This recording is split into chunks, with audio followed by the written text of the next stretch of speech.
Mesdames et messieurs, bonjour. Merci de votre accueil. Messieurs les présidents, avec votre permission. En ce début de journée, pour vous stimuler, je viens vous parler de l'Indo-Pacifique, d'horizons vastes et ambitieux, dans lesquels Mayotte aura toute sa place. J'aimerais d'abord vous parler de cette notion qui peut paraître encore un peu vague, un peu abstraite, dont nous allons d'abord parler politique étrangère et ensuite je me permettrai de me concentrer beaucoup plus sur Mayotte et de vous donner des pistes, des suggestions sur lesquelles nous pourrions travailler ensemble, je l'espère. Autrefois la Méditerranée, hier l'Atlantique et maintenant l'Indo-Pacifique. L'économie mondiale et l'histoire du monde ont tourné successivement autour de zones, des zones d'échange qui étaient des ensembles marins. La Méditerranée dans l'Antiquité au Moyen-Âge, l'Atlantique à partir des grandes découvertes entre l'Europe, l'Afrique et l'Amérique, pour le meilleur et pour le pire. Et aujourd'hui, nous entrons dans une époque qui est marquée par l'Indo-Pacifique. Alors l'Indo-Pacifique, ça n'est pas une notion géographique, ça n'est pas non plus un ensemble, une fédération d'États, ça n'a rien à voir avec l'Union européenne par exemple, ou avec l'ASEAN. L'Indo-Pacifique est un ensemble autour duquel se trouvent aujourd'hui la plupart des grandes puissances du globe, l'essentiel de l'économie mondiale, l'essentiel des flux. Alors, nous en entendions déjà parler à l'époque des chocs pétroliers dans les années 70. Le pétrole qui partait du Golfe Persique, contournait l'Afrique, allait vers l'Europe ou dans l'autre direction, allait vers les États-Unis. Mais aujourd'hui, ces flux ont acquis des volumes et une importance dans le contexte de globalisation et d'allongement des chaînes de production qui dépassent ce que l'on n'a jamais vu dans l'histoire de l'humanité. Alors l'Indo-Pacifique est la nouvelle carte mentale dans laquelle la plupart des puissances conçoivent leur politique étrangère. Et c'est un phénomène qui s'est catalysé très vite, à tel point que certains ne s'en sont peut-être pas rendus compte. Le premier à en parler a été le Premier ministre japonais. Je peux vous donner une date, un discours du Premier ministre japonais Shinzo Abe en 2007, pendant une visite officielle en Inde, devant le Parlement indien. Ensuite, d'autres pays ont commencé à adopter ce discours. L'Australie en 2013, dans son livre blanc sur la défense. Puis nos dirigeants, Jean-Yves Le Drian en 2016, le président de la République, lors d'une visite en Australie en 2018, et l'an dernier à La Réunion, vous vous souvenez de sa visite, voici maintenant un an. C'est l'espace stratégique du XXIe siècle. Mais lorsqu'on me demande, mais l'Indo-Pacifique, c'est qui? C'est peut-être compliqué à expliquer, mais je répondrai surtout, l'Indo-Pacifique, c'est vous. L'Indo-Pacifique, c'est l'ensemble des acteurs, non seulement étatiques, mais aussi économiques, privés, l'ensemble des humains qui se trouvent autour de ces vastes océans, autour de ces routes maritimes, de ces lieux de production et de création. Alors, pour la politique étrangère française, partons de là, l'Indo-Pacifique, c'est une démarche dont je peux vous donner assez simplement les termes de référence, qui sont publics, qui ont figuré dans des discours publics du chef de l'État. D'abord, c'est, comme pour le Japon, comme pour l'Australie, une ligne de politique étrangère qui est le complément de notre politique vis-à-vis de la Chine. Et le président de la République l'a très clairement rappelé à La Réunion l'an dernier, aucune hégémonie ne doit s'installer sur les océans. Donc, pour la France, comme pour d'autres pays, l'Indo-Pacifique est une affirmation de liberté, d'autonomie, à l'échelle de cet immense espace. Or, c'est un espace dans lequel la France est présente. Donc, nul ne pourrait affirmer un seul instant que la France adopte une stratégie indo-pacifique depuis quelques années pour imiter les autres, parce que les Japonais, les Américains, les Australiens en font autant. D'abord, c'est très différent. La stratégie indo-pacifique américaine est surtout une stratégie militaire, où l'on compte les navires, les ogives. Pour la France, c'est une stratégie plus globale, j'y reviendrai. Mais surtout, la France est présente dans cet espace. Des îles Éparses jusqu'à Clipperton, la France a de nombreux territoires, plus d'1 million de ressortissants dans des territoires français, des centaines de milliers d'expatriés tout autour de ces océans, avec de nombreux points d'appui qui sont tout autant nos entreprises que nos bases militaires ou nos universités et centres de recherche. La France est présente sur ces territoires et est présente depuis 4 siècles sur les eaux et dans un certain nombre de pays de cette zone. On ne saurait donc ramener cette stratégie qui est nécessaire à une émulation des autres. Non, c'est une stratégie visionnaire et originale, car comme toujours la France, dans sa politique étrangère, cherche à valoriser ses outre-mer dans une optique de promotion, qui n'est pas une attitude défensive. J'en veux pour preuve que, telle que définie par nos autorités, l'approche française de l'Indo-Pacifique se résume très simplement en 3 principes. Le premier, ne laisser aucune hégémonie s'installer. Et vous comprenez bien que cette affirmation est autant économique que politique. La compétition avec la Chine ou d'autres acteurs est aussi une compétition économique. Donc ne réduisons pas ce sujet à des préoccupations de sécurité qui n'intéressent alors que les militaires et quelques hommes d'État. Second principe, ne pas entrer dans la démarche réductrice de la rivalité sino-américaine. L'Indo-Pacifique est une région multipolaire. Ce n'est pas uniquement le terrain de compétition de 2 puissances. Et l'Australie, et le Japon, et la France, et l'Inde. L'Indo-Pacifique est multipolaire et c'est justement pour respecter cette réalité multipolaire, source de diversité et de prospérité, qu'avec les pays amis de la région, les pays que j'ai cités sont des démocraties, comme de nombreux alternants l'ont illustré. L'Inde, la plus grande démocratie du monde, par le nombre. La France affirme la multipolarité de l'Indo-Pacifique, ce qui est aussi une façon d'affirmer la compétition économique dans laquelle chacun doit avoir ses chances. Enfin, l'objectif de la France est d'être une proposition, une force d'équilibre. Vous savez, on a souvent dit, notre pays, la France, n'est pas seulement un pays, la France est un message. Oui, elle a un message à donner dans cette zone, qui est un message d'ouverture et qu'elle doit faire partager à ses partenaires, notamment européens. Voici un mois, l'Allemagne a adopté une stratégie indo-pacifique, 72 pages en allemand, j'espère qu'elles ont été traduites depuis. À l'époque, l'on en possédait un résumé d'une 12aine de pages en anglais. C'est une vision complète et si l'Allemagne a adopté cette vision, c'est justement dans le cadre de son dialogue historique avec notre pays. Et d'autres pays européens, au fur et à mesure, commencent à concevoir que l'Indo-Pacifique est un espace stratégique d'avenir dans lequel eux aussi doivent entrer. Parce que ceux qui continueraient à voir le monde de demain avec les coupures géographiques d'hier seraient dans l'erreur. Je vous renvoie à de brillantes interventions de la matinée d'hier où l'on nous a expliqué de ne pas préparer l'avenir avec les outils du passé. Donc, ce sont là des axes politiques dont le président de la République a parlé l'an dernier à La Réunion. Et vous me direz, ça c'est de la politique, ça n'intéresse pas les entreprises. Mais si, ô combien. Car si j'entre dans la déclinaison de cette stratégie, si je vous dis que, de manière très concrète, le président de la République a engagé les différents ministres à Paris à travailler sur des sujets comme la connectivité physique et numérique, une page entière de son discours à La Réunion l'an dernier. Bon, si ce n'est pas de l'économie, la surveillance des zones économiques exclusives, l'affirmation de la règle de droit. Alors c'est là aussi, si ce n'est pas un enjeu économique que l'égalité de traitement de toutes les entreprises et l'application des règles de droit, alors je pourrais aussi citer dans le contexte spécial post-Covid, la relocalisation hors de Chine des chaînes de valeur, qui est devenue une priorité pour la plupart des gouvernements dans le monde, et c'est justement l'une des conséquences d'une démarche indo-pacifique adoptée par, je rappelle, le Japon, l'Australie, l'Inde, la France, pour affirmer l'autonomie et refuser l'hégémonie. Relocaliser les chaînes de valeur hors de Chine est justement l'application concrète dans laquelle nous devrons aller plus loin de ces principes.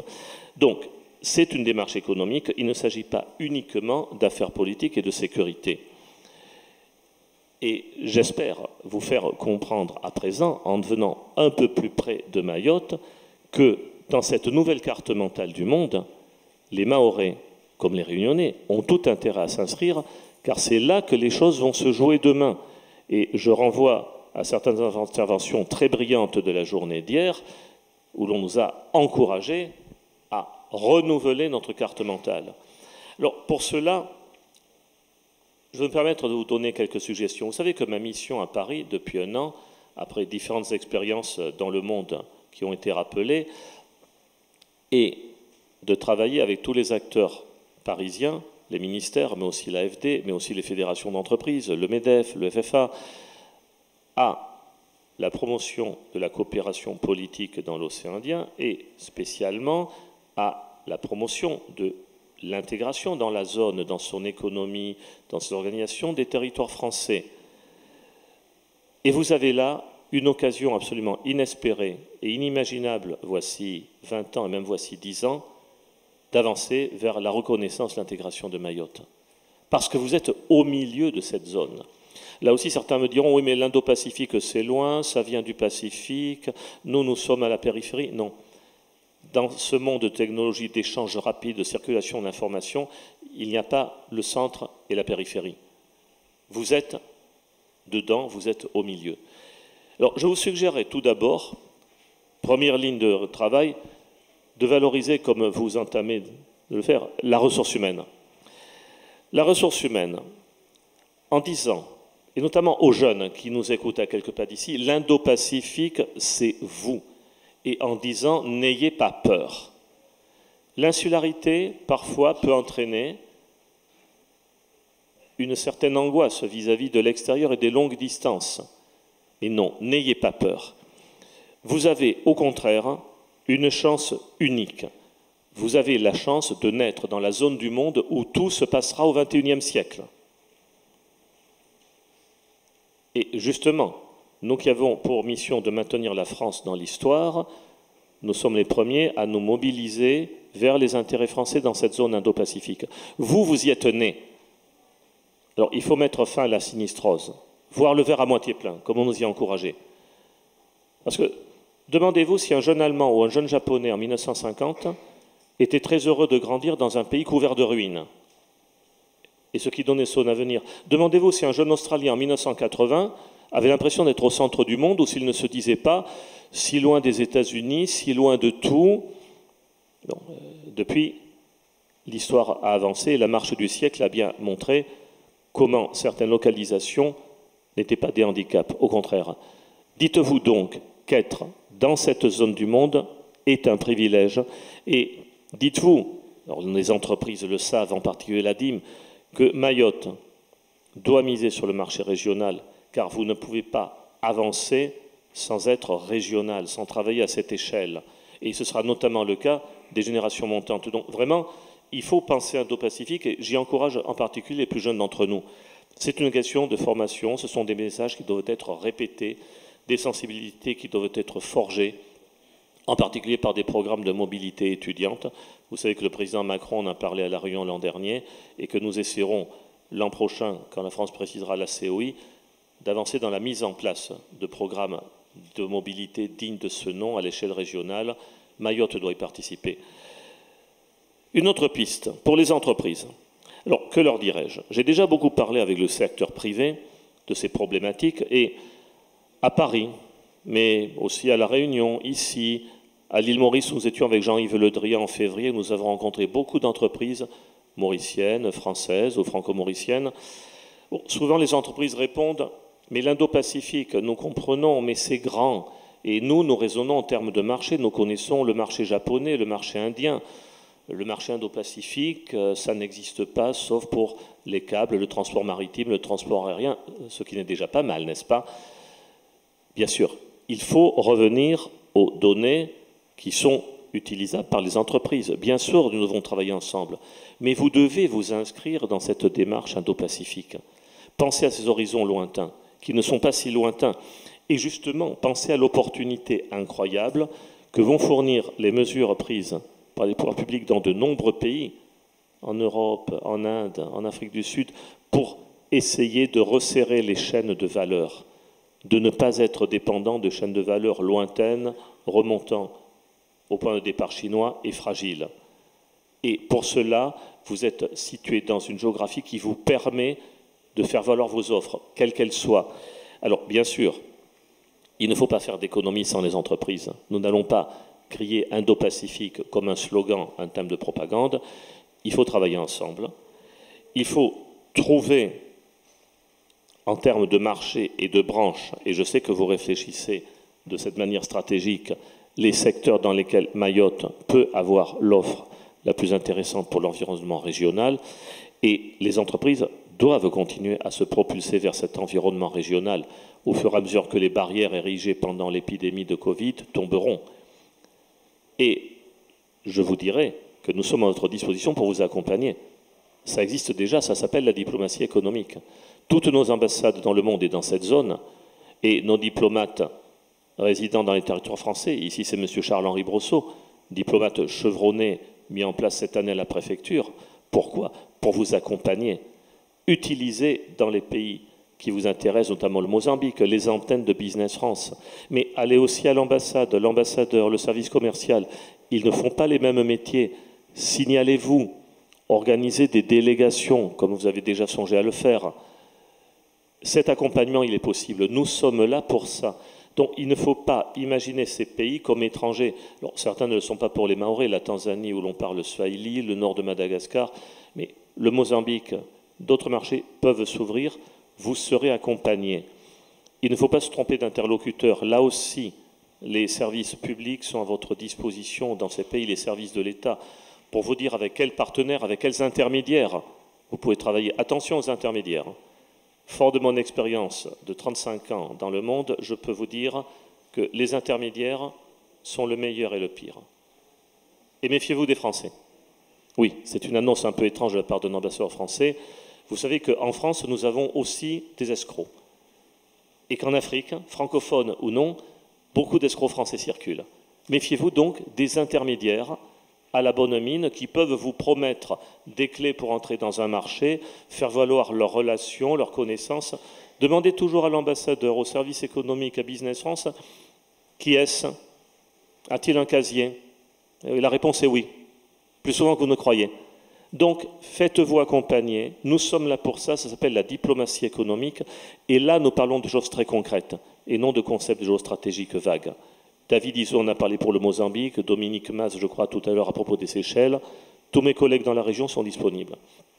Et enfin, pour terminer, pour penser régional, vous savez que la Commission de l'océan Indien a été appelée cette année, après le constat des conséquences économiques si dommageables de la pandémie, à penser économie, à essayer de proposer des stratégies économiques. Et justement, nous pensons, nous aussi, nous, France, que la Commission de l'océan Indien est un forum politique remarquable, mais qui doit aussi lancer des projets économiques, peut-être sans que la COI les porte elle-même, mais avec d'autres organisations. La COI travaille déjà très bien avec l'Union européenne, avec l'AFD, dont je salue la présence aujourd'hui parmi nous. Elle doit travailler avec d'autres acteurs, la Banque africaine de développement, les institutions financières, les nombreuses organisations internationales techniques qui sont nombreuses à Maurice où elle a son siège. Et l'an prochain, nous aurons un grand moment français à la COI. Déjà, un compatriote, vous le connaissez, M. Marimoutou, ancien recteur de la Réunion, réunionnais, est depuis juillet secrétaire général de la Commission de l'océan Indien, pour 5 ans. L'an prochain, à partir du printemps, la France assumera la présidence de la Commission de l'océan Indien pour 1 année. Notre ministre des Affaires étrangères, M. Jean-Yves Le Drian, moi-même, qui ai l'honneur de siéger à la COI pour la France. Et dans le programme de la présidence française, soyez certains que l'économie et les entreprises ne seront pas oubliées. J'écoute beaucoup depuis quelques mois nos amis. Je suis venu longuement à Mayotte en août, où j'ai passé 1 semaine à rencontrer les entreprises, les réseaux. J'étais avec vous au Forum Investi Mayotte. Soyez certains que dans cette présidence de la COI, Mayotte ne sera pas oubliée et que tous nos entretiens, ici même, hier, aujourd'hui, nourrissent notre travail pour définir un programme de la présidence française où nous ferons une place aux entreprises. Comment parler d'économie bleue? Comment parler d'économie tout court sans les entreprises? C'est impossible. Alors comptez sur nous, continuons à travailler ensemble. Et dites-vous, je le répète encore, que dans ce contexte de l'Indo-Pacifique, qui s'étend jusqu'à l'Afrique évidemment, Les Indiens qui sont présents en Afrique depuis des siècles savent bien que l'océan Indien a un rivage africain. La France le sait aussi, ô combien. Et nous l'avons fait reconnaître par nos partenaires japonais et australiens, chez lesquels ce n'est peut-être pas spontané. Pour les États-Unis, l'océan Indien s'arrête au milieu. Bon, c'est une lacune. Vous, vous êtes justement au milieu du canal du Mozambique, en relation avec l'Inde, en relation avec le littoral africain, et ouvert à des relations plus lointaines avec la France, avec l'Inde, avec l'Asie. Vous êtes idéalement placé. Être à Mayotte pour une entreprise et naturellement pour les Mahorais, c'est une chance. Alors comprenez bien que l'Indo-Pacifique, c'est aussi vous, et que dans cette perspective qui est celle du siècle, dans lequel nous sommes maintenant bien entrés, beaucoup de redéploiements, beaucoup de reconversions, beaucoup d'opportunités vont se présenter et se multiplier. Et je vous appelle donc à inscrire votre travail, tous autant que vous êtes, à partir de maintenant, dans cette perspective mobilisatrice. Renouvelons notre carte mentale et surtout essayons de le préparer ensemble dans le format qui est celui qui permet de gagner le mieux, c'est-à-dire l'équipe de France. Merci beaucoup. Vous excuserez tout d'abord ma méconnaissance relative de l'économie et de la société mahorais. Malheureusement, je suis arrivé en poste il y a 1 an et pour des raisons que vous imaginez, j'ai dû chaque fois retarder mon déplacement sur votre département, donc j'en suis désolé. Mais vous m'offrez la possibilité d'évoquer les Seychelles avec vous à un moment très particulier de l'économie de cet archipel, puisque les Seychelles sont aujourd'hui durement frappées par cette crise Covid et sont à la recherche de nouveaux vecteurs économiques qui leur permettent de relancer leur économie et leur société. Et justement, c'est intéressant aujourd'hui d'évoquer la capacité de Mayotte à peut-être aider les Seychelles et à renforcer ses liens avec les Seychelles afin de contribuer ensemble à une relance partagée de l'économie de l'océan Indien. Vous savez aussi peut-être, c'est un moment très particulier de l'histoire des Seychelles, puisqu'aujourd'hui se sont ouverts les 2 scrutins présidentiels et législatifs pour le pays. Il y a face à nous une vraie possibilité d'alternance politique après 43 ans d'un pouvoir conduit par le même parti, même s'il a changé de nom, la même majorité. On sent à travers les derniers mois de campagne électorale que le pays s'est installé dans une démocratie apaisée. Et sans faire aucun pronostic sur les résultats des scrutins samedi soir, je pense que dans tous les cas, les élections devraient confirmer, avec ou sans alternance politique, la stabilité des institutions séchelloises. Et c'est, je pense, important quand on parle investissement à l'étranger. Vous le savez, la France et les Seychelles entretiennent des relations bilatérales très bonnes. Je crois que les Seychelles sont le seul pays dans la zone à ne pas entretenir de conflit territorial avec notre pays, puisque la délimitation de notre frontière entre les Glorieuses et Seychelles a été actée en février 2001, si je ne me trompe pas. Nous sommes la seule ambassade européenne aujourd'hui représentée aux Seychelles, si j'exclus désormais par anticipation nos amis britanniques. Et je crois que vis-à-vis des Seychelles, avec qui nous avons de fortes relations économiques, puisque nous sommes le 3e partenaire commercial, je crois que les Seychelles nous apprécient parce que nous leur offrons une sorte de possibilité de s'affranchir un peu de ce conflit d'intérêts, de ces enjeux d'influence entre la Chine et l'Inde, ici sur ce territoire séchellois. Puis, je crois que ce qui est très important pour les Seychellois, c'est que nous sommes avant tout les voisins. Ça, on le sent bien, notamment avec la Réunion, qui a énormément développé sa coopération ici et qui s'appuie sur une histoire et une créolité commune. Il y a de forts liens humains et qui se traduisent derrière par des liens économiques, politiques. Et je pense que si Mayotte est dans une situation un peu différente au niveau de l'unité culturelle, on a des choses en commun. J'en veux pour preuve les discussions que j'ai pu avoir avec une troupe de danseuses de débat qui était venue il y a quelques mois se produire aux Seychelles avec l'Alliance française et où on a pu constater un certain nombre de points culturels qui intéressaient nos amis séchellois. Mais il y a aussi ici une minorité musulmane qui partage avec Mayotte cet islam indo-océanique que nous avons en commun. Donc, ce qui me marque aussi, et je pense que l'ambassadeur Escure l'évoquait à l'instant, c'est cette volonté des Seychelles, surtout après cette crise sanitaire, cette volonté des Seychelles de revenir, de se tourner un peu plus vers la coopération régionale, en termes politiques, en termes économiques, et d'essayer de favoriser des échanges à l'intérieur de la COI ou à l'intérieur d'une zone un peu plus large, si on inclut l'Afrique du Sud et les côtes est-africaines. En tout cas, c'est un message que moi-même je martèle systématiquement dans mes interventions publiques, parce que je suis convaincu qu'à l'image de ce que nous avons fait en Europe ou dans d'autres pays, il faut d'abord appuyer sur les forces régionales et je pense que les Seychellois l'ont bien senti dans cette période un peu difficile. Et nous avons un merveilleux outil pour le faire et je souhaite vraiment que les Mahorais utilisent pleinement cet outil. Ce sont les programmes Interreg avec l'Union européenne qui nous permettent effectivement de développer des coopérations techniques, des coopérations culturelles qui ensuite doivent se traduire en termes économiques et commerciaux. Je ne vous apprendrai rien sur les Seychelles, sur l'économie des Seychelles, si je vous dis que tout ce pays repose essentiellement sur deux piliers. Le tourisme d'abord, la pêche ensuite. Le tourisme, c'est 30% du PIB, c'est l'essentiel des apports en devises et avec un secteur qui est totalement à l'arrêt aujourd'hui, on en paie les conséquences. Mais c'est environ 360 à 400 000 personnes chaque année qui sont accueillies sur ce petit archipel. Nous sommes le deuxième marché pour les Seychelles avec à peu près 43 000 touristes.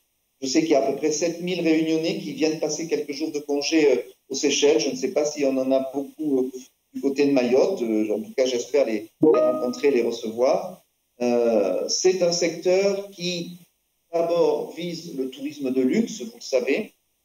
On a constaté depuis une bonne dizaine d'années le développement d'une clientèle, je dirais, moyenne, aisée, une clientèle qui va aller fréquenter non plus les grands resorts 5 étoiles privés, mais des petits hôtels, des petits guest house, c'est-à-dire encourager les investissements, les investisseurs locaux. Tous ces hôtels entre 2 et 20 chambres sont effectivement le résultat d'investisseurs étrangers comme les Français, les Allemands, les Italiens, mais aussi d'investisseurs locaux. Donc on a un vrai boom touristique de ce côté-là qui, par contre, est très, très sensible à la crise en ce moment.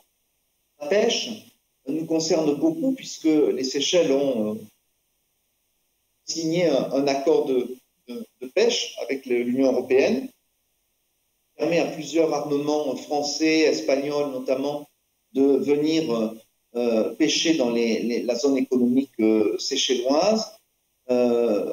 C'est le premier port thonier de la région, l'un des premiers ports aussi au niveau mondial. C'est un port qui est en plein développement grâce à un programme, un projet financé par la Banque européenne d'investissement et l'AFD. Ne l'oublions pas, parce qu'on parle toujours des seineurs et des armements européens, mais c'est quand même l'industrie de la pêche, c'est quand même 30% de prises effectuées par les armements semi-industriels ou la pêche artisanale. Donc là, il y a une vraie marge de progrès sur lequel les Seychelles, avec leurs investisseurs, leurs partenaires investisseurs, peuvent intervenir. Et vous le savez, c'est une économie extrêmement sensible, sensible au choc, on le voit, très peu résilient parce que très peu diversifiée.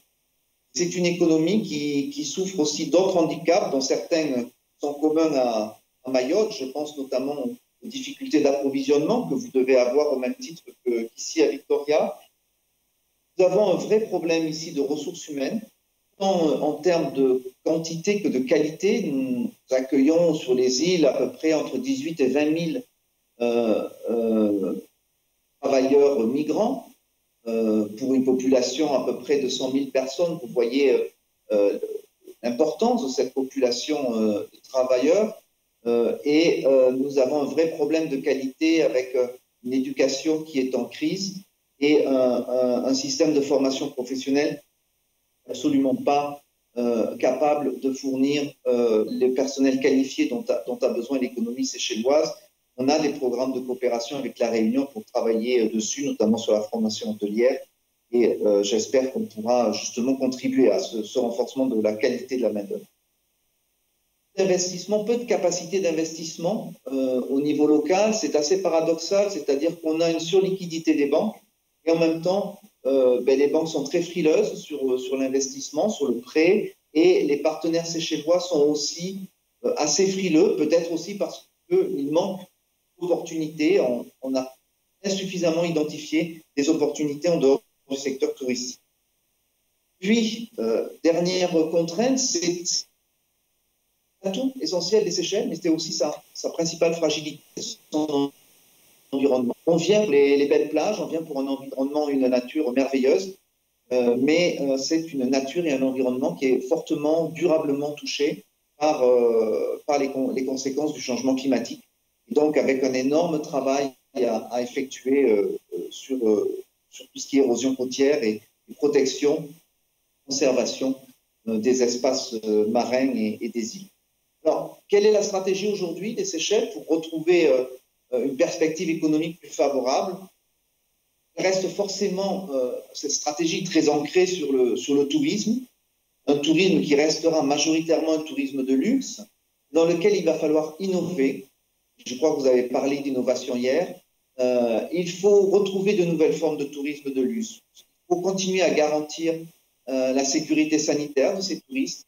Il faut leur amener d'autres activités sur les îles. Il faut leur garantir un confort qui est différent. C'est le fameux new normal dont on parle en permanence aux Seychelles et certainement chez vous aussi. Puis c'est le développement du tourisme régional.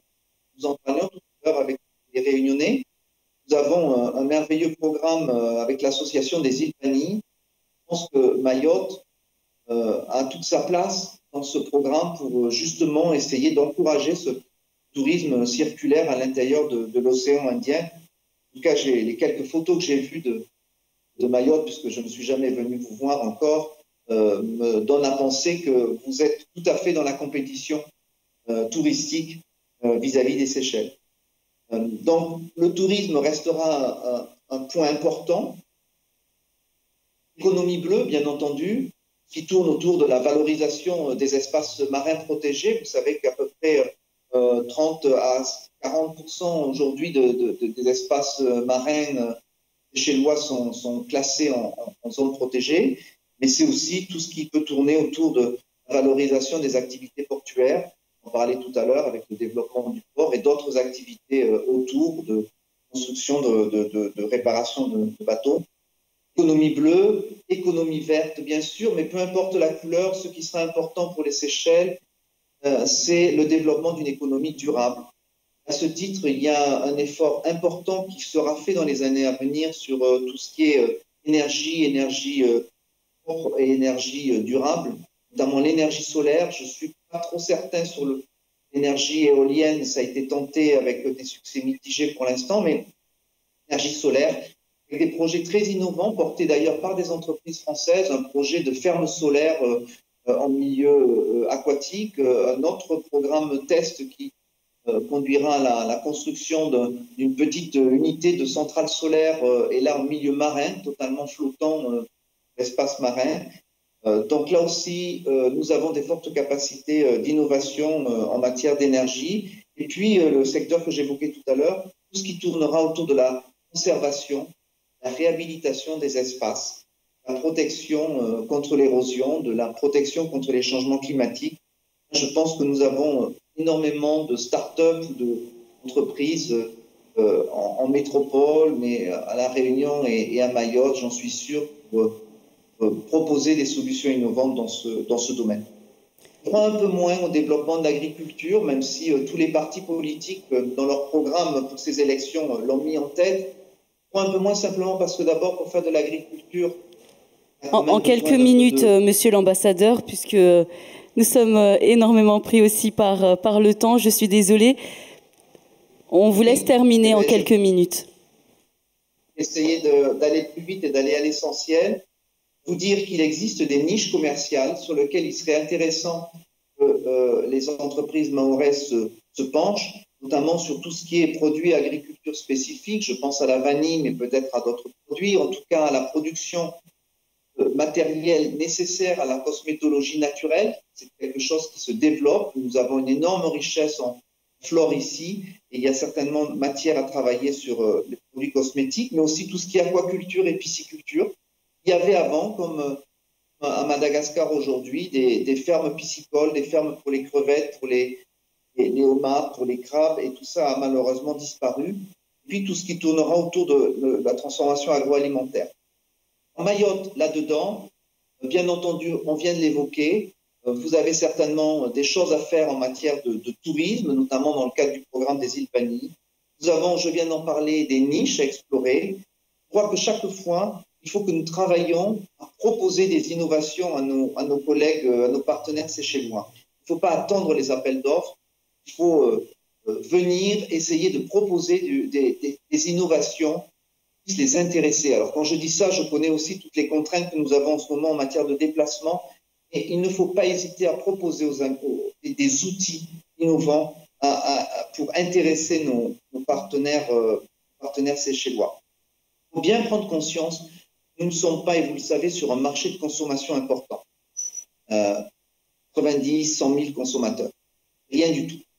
Ce qui est intéressant, c'est d'essayer de leur proposer des produits ou des services à haute valeur ajoutée. Ce qui les intéressera, une capacité d'innovation, et c'est ce qui nous intéressera aussi en termes de retour sur investissement. Je suis conscient que le marché séchellois présente un coût d'entrée important. Vous avez certainement vu sur l'index de Doing Business de la Banque mondiale, ce pays en 10 ans est passé de la 69e place à la 100e place en matière d'aide à l'investissement. Le coût d'entrée est important parce qu'on est face à une administration qui est relativement inefficace et face à des lourdeurs administratives qui sont un peu pénibles. Et je ne peux qu'engager les investisseurs mahorais à monter des partenariats. Et ça sera le mot de la fin. Merci beaucoup. Merci et mille pardons, monsieur l'ambassadeur. Merci beaucoup. Nous avons un programme très chargé. Mesdames et messieurs, monsieur l'ambassadeur, donc je vais vous exposer ici la stratégie de coopération du Conseil départemental de Mayotte. Et donc, en 3 points principalement, je vais essayer d'être brève et concise. Et donc, effectivement, Mayotte, c'est la dernière région à entrer dans le cercle des régions ultrapériphériques, c'est la 9e. D'ailleurs, Mayotte a la présidence cette année de la conférence des présidents des RUP. Et Mayotte a été longtemps, en fait, isolée. Et aujourd'hui, Mayotte, comme cette assemblée le prouve, cet événement le prouve, souhaite s'ouvrir sur l'international, sur l'extérieur. Et donc, en fait, on a vu que Mayotte a une position stratégique idéale, puisqu'elle est la seule région française et européenne dans le canal du Mozambique, la plus proche de l'Afrique et notamment de l'Afrique de l'Est. Et donc, en fait, valoriser cette position stratégique pour pouvoir effectivement avoir une politique volontariste d'ouverture sur l'extérieur, mais tout en s'appuyant sur cette double appartenance française, européenne, mais aussi régionale. Donc, Mayotte, c'est une nécessité pour Mayotte de coopérer, de s'ouvrir dans la zone. Pourquoi?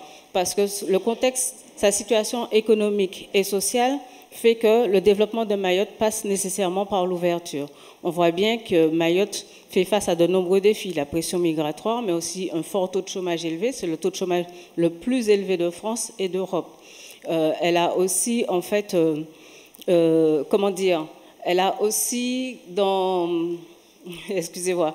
Donc, elle a aussi à faire face aux défis du changement climatique et aussi de la croissance démographique, mais elle est aussi isolée, puisqu'il y a des contentieux, comme l'a souligné les intervenants précédents, des contentieux diplomatiques avec la France qui l'isole, puisque avec Comores, Maurice et Madagascar.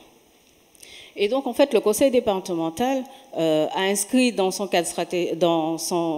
plan de mandature, dans l'axe 6, cette volonté d'une intégration régionale renforcée, avec 2 orientations principales qui sont d'ancrer davantage Mayotte dans son environnement régional, mais également de la reconnaissance internationale de Mayotte, et notamment par l'intégration à la Commission de l'océan Indien. Mayotte a des atouts véritablement pour la coopération. Des atouts naturels en tout premier lieu. Donc, son lagon, son espace maritime, c'est vraiment un atout pour la coopération. Et puis, elle a d'autres atouts politiques, la stabilité politique, juridique, monétaire, économique. Et donc, en fait, ça va être un point d'appui pour elle, pour sa coopération. Et c'est pour cela qu'en 2018, le département a voté son cadre stratégique de coopération décentralisée et d'action internationale. Donc, on peut trouver un peu partout sur le site, mais aussi en papier. Et donc, en fait, mais en regardant plus précisément, justement, cette coopération et comment on devra faire cette coopération, on a vu qu'il y avait un paradoxe, le paradoxe mahorais. Mayotte, c'est la région la plus pauvre d'Europe, mais en même temps, c'est la 3e région la plus riche de la zone, après la Réunion, Seychelles. C'est aussi un paradoxe au niveau de sa population. Donc, une grande dynamique, puisqu'on a une croissance démographique importante, une population très jeune, mais en même temps très peu formée. Mayotte a aussi le paradoxe d'avoir une culture partagée avec l'ensemble des îles de l'océan Indien, notamment la langue qui soit commune, le français, mais aussi avec Djibouti, etc. Mais malgré tout, elle est isolée. Mayotte n'est dans aucune organisation internationale. Et comme je le disais, elle a des atouts économiques, politiques, juridiques, et elle dépend les standards européens, mais en même temps, elle a une faible compétitivité du fait du coût de l'euro et du coût de la main-d'œuvre qui est très élevé à Mayotte comparativement aux autres pays de la zone. Donc, en 2018, le cadre a défini 3 grandes priorités.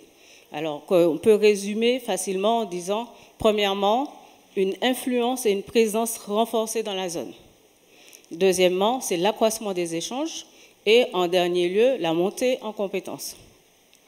Et 2 ans après, puisque ce cadre a été voté le 17 octobre 2018 précisément, 2 ans après, le bilan est positif. 52 actions sont définies dans le cadre, un certain nombre sont déjà mises en place. Et donc, et les plus significatives, on a aujourd'hui, depuis janvier de cette année, un conseiller diplomatique affecté à Mayotte. On a, les élus mahorais ont été associés à la signature de l'accord cadre entre la France et l'Union des Comores à l'Élysée. Et ces élus aussi mahorais sont dans la gouvernance de cet accord. Donc, ce qui fait qu'effectivement, cette influence, cette présence, on voit bien que petit à petit, Mayotte trouve sa place dans la région. D'autres réalisations significatives, c'est l'ouverture d'un bureau à Madagascar, du conseil départemental au sein de l'ambassade de France avec le chargé de mission qui est parmi nous aujourd'hui, M. Bédia. Et on va ouvrir prochainement une antenne donc, à Maputo. Il est prévu aussi aux Seychelles. Donc on a ce type de réalisations qui sont très, très, très concrètes, véritablement. Donc, je vais terminer par faire un focus sur l'internationalisation des entreprises, parce que je crois que c'est bien le sujet aujourd'hui. Et il y a des opportunités dans la zone, comme ça a été dit depuis hier et depuis un certain nombre de temps et d'années, effectivement, notamment parce qu'on est face à des marchés Tanzanie, Mozambique, Kenya, qui sont en pleine croissance, et aussi les opportunités du gaz au Mozambique. Donc la stratégie, c'est quoi? Mais il a développé, monsieur l'ambassadeur aux Seychelles, c'est les marchés de niche au regard de la capacité des entreprises de Mayotte. Donc se positionner sur des marchés de niche à haute valeur ajoutée. Mayotte a cette problématique de l'autosuffisance alimentaire. Donc effectivement, tout ne pourra pas être produit à Mayotte. Donc, profiter effectivement du bas coût des marchandises à l'extérieur, importer à Mayotte pour développer une industrie de transformation à Mayotte et donc pouvoir exporter des produits transformés à un coût plus élevé.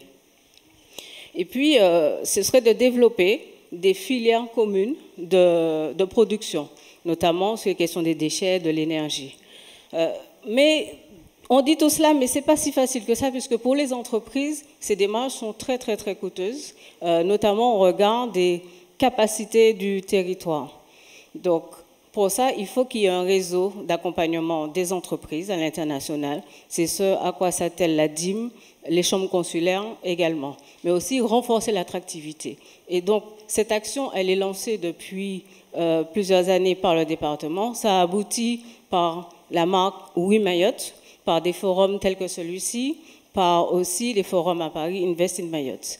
Mais il y a une chose, en fait, le territoire, on parle de capacité, ce sont les investissements. Il faut des investissements massifs dans les infrastructures portuaires pour faire de Mayotte un hub régional d'éclatement dans la zone, mais aussi la piste longue, qui est tant attendue, investir massivement dedans. Je vais terminer par cette bonne nouvelle.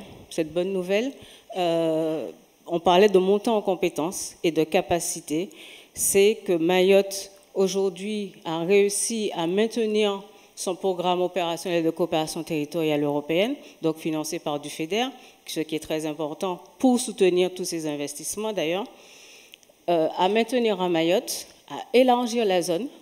Donc, au lieu de Comores, Madagascar, Mayotte, aujourd'hui, on a Comores, Madagascar, Mayotte, Tanzanie, Mozambique et Seychelles. Et enfin, dernier point, mais pas le moindre, c'est que c'est le conseil départemental qui va gérer ces fonds à partir de 2021. Je vous remercie.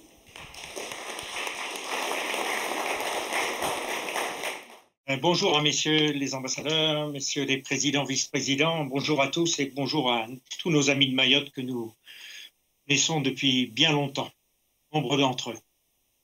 Dans ces quelques minutes qui nous sont réservées aujourd'hui, je voudrais vous exposer les actions de partenariat qui se sont développées depuis 8 ans maintenant entre le département de Mayotte et le Carrefour des entrepreneurs, le département de Mayotte et plus spécifiquement l'Agence de développement de Mayotte depuis quelques années. Première relation entre les élus du conseil départemental et le bureau de notre association remonte à 2012. Pourquoi ces relations? Notre association, le Carrefour des entrepreneurs, n'est qu'un club affaires. Et sans prétention, le plus grand club affaires, regroupant aujourd'hui, comme ça vient d'être dit, un peu plus d'1 millier de cadres et de chefs d'entreprise de l'ensemble des îles et des unions d'îles du sud-ouest de l'océan Indien. Cette association, née en janvier 2000, ça ne s'invente pas, organise régulièrement dans tous ses territoires des dîners-débats à thème économique où elle invite des personnalités du monde politique, du monde économique, du monde culturel. Elle réunit ses sympathisants autour d'apéritifs rencontres pour les échanges de cartes de visite. Les affaires, ça commence par là, permettant ainsi à chacun d'élargir les relations, son champ de relations d'affaires. Et puis, elle participe à des séminaires de réflexion économique, à des forums comme le présent forum. Enfin, elle continue à négocier des partenariats avec tous les groupements patronaux et chambres consulaires de la région. Cette relation avec le département de Mayotte et la DIM, elle a évolué en 3 temps. Dans une première période, 2012-2017, le Carrefour a accueilli beaucoup d'élus mahorais, de chefs d'entreprise mahorais à ces diverses manifestations. Le Carrefour a également accompagné plusieurs responsables d'entreprises dans des missions de prospection à Mayotte avec certains résultats. En 2015, le Carrefour, en partenariat avec le conseil départemental, a organisé pour la première fois dans l'océan Indien un séminaire régional sur la levée des freins aux partenariats économiques régionaux avec une 60aine de cadres et chefs d'entreprise de la région. Ces freins, ils avaient été identifiés, travaillés en préparation pendant 6 mois. Les barrières tarifaires, barrières non tarifaires, libre circulation des opérateurs économiques et régularité des transports maritimes et aériens. Et puis, il y a eu cette seconde période, 2015-2018, depuis la création de la DIM, avec la conduite de délégations importantes de cadres et chefs d'entreprise de tout l'océan Indien qui ont participé activement aux travaux des 2 premiers forums. Enfin, une troisième période commence aujourd'hui, en 2020, avec une mise en œuvre de projets de partenariat d'affaires dont 6 exemples vous seront expliqués cet après-midi, brièvement, à compter de 16h30. Voici un aperçu des domaines dans lesquels ces projets se développent. Un premier projet avec la société Talentuum de l'île Maurice, qui assure à grande échelle déjà l'embauche et la formation de cadres de l'océan Indien pour les mettre à disposition du marché international de l'encadrement. C'est une véritable chance que ce projet pour les personnes diplômées de l'océan Indien, de Mayotte, pardon. Ensuite, le projet numéro 2 est un projet dans un domaine complètement différent, soutenu par la société Tamarin Service, qui est une entreprise qui est spécialisée dans les services à domicile et d'aide à la personne et qui se propose d'ouvrir en partenariat à Mayotte une société pour développer ces services à la personne dont Mayotte, comme tous les départements d'outre-mer, a bien besoin. Une troisième société, un troisième partenariat est en train de se développer avec la société Technopet, qui œuvre dans l'océan Indien, dans l'industrie plastique, avec un projet régional dont on a déjà parlé l'année dernière, de récupération et de retraitement, c'est très important, des déchets plastiques dans tout l'océan Indien, y compris Mayotte. Quatrième projet qui sera exposé cet après-midi est celui de l'ESIG de Majinga, de cette école supérieure qui travaille sur un partenariat avec la Chambre des métiers pour des formations qui intéresseront bien sûr non seulement Mayotte, mais peut-être les Seychelles plus tard, pourquoi pas, pour des formations de restauration hôtellerie entre la région Bouéni et la région de Mayotte, ces 2 régions ayant déjà beaucoup de relations. Le 5e projet, il est soutenu également par un entrepreneur de la région Bouéni qui souhaite monter des séjours éco-touristiques combinés entre la région Bouéni en partenariat direct avec une compagnie aérienne régulière de la zone. Un petit île vanille, entre guillemets, entre la région Bouéni et la région et le département de Mayotte. Et le 6e projet, qui est porté à la fois par l'entrepreneur installé à Maurice que je suis et un entrepreneur président du syndicat des industries à Madagascar, c'est un projet de production semi-industrielle de sucre à petite échelle. Ce projet nécessitera un foncier de l'ordre de 100 à 150 hectares et les études, la société est créée à Mayotte et les études vont démarrer. Voilà ces projets des participants aux 2 premiers forums qui avancent, qui continuent à avancer avec l'aide de la DIM et l'aide du Carrefour des entrepreneurs. Parce que nous travaillons beaucoup sur l'océan Indien et parce que nos projets sont insuffisamment connus de certains, nous étudions avec notre administrateur en charge de Mayotte au sein de notre bureau d'association, M. Martinez, la possibilité de mettre en place très vite un bureau de représentation des entrepreneurs et groupements d'entrepreneurs de Mayotte à Mayotte. Voilà, un grand merci à toute l'équipe de la DIM, à son président, pour l'aide qu'ils nous ont toujours apportée. Nous croyons aux partenariats régionaux d'affaires, nous croyons en l'avenir économique des relations régionales avec Mayotte. Nous avons des projets très, très concrets. Merci à vous. Donc, je voulais tout d'abord remercier le président Ben Issa Ousseni pour son invitation à intervenir ce matin. Je suis vraiment très, très heureux d'être avec vous, même si je ne suis avec vous qu'à distance. L'avantage, c'est que j'ai pas de masque à porter, comme vous tous. L'inconvénient, c'est que je suis pas près de vous pour échanger après l'intervention. Moi, je voulais simplement saluer la richesse du programme et l'ambition de ce programme pour ces 2 jours de forum. Mayotte à l'horizon 2030. 2050, innovation, tourisme, formation, ouverture sur l'océan Indien, et puis bien sûr, énergie numérique, et puis le sujet Mozambique qui va animer vos travaux de toute la matinée. Sujet gazier en particulier. Je suis très heureux aussi d'avoir retrouvé par visio l'ambassadeur Escure, avec qui nous avons un passé commun il y a fort longtemps, puisque nous avons travaillé ensemble au Liban, et puis l'ambassadeur Dominique Mas, avec qui nous avons encore échangé hier sur des sujets plutôt RH dans la zone. Très très heureux aussi d'avoir, grâce à la mise en place de la Team France Export,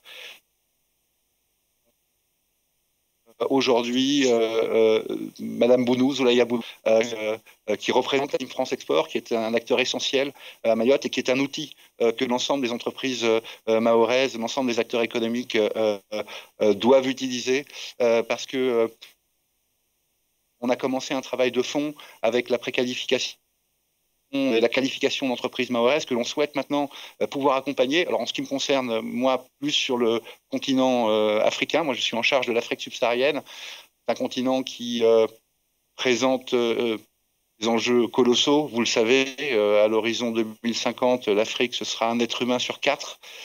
C'est énorme. Les enjeux de formation, de ville, de utilities en bon franglais, sont essentiels, de nouvelles villes et de sustainable city, de villes durables, puisque 60% de cette population sera urbaine, présente des opportunités très très fortes, des enjeux très forts qui dépassent assez largement d'ailleurs le seul cadre économique.